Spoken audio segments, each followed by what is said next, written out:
అలా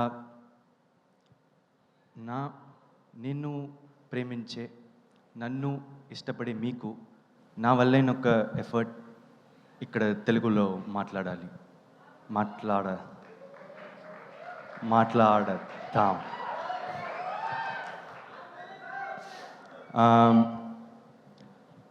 అందుకని ఇప్పుడు నేర్చుకున్నావా అంటే లేదు, కానీ ప్రయత్నించా. ఈ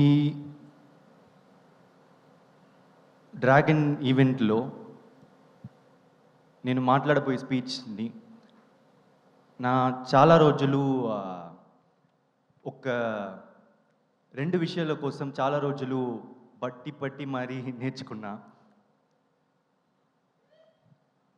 అందులో ఒకటి నేను మీతో తెలుగులో మాట్లాడాలి, ఇంకోటి ఇచ్చిన మాట నిలబెట్టుకోవాలి. అది పోయినసారి వచ్చినప్పుడు తెలుగులో మాట్లాడతా అని చెప్పిన కాబట్టి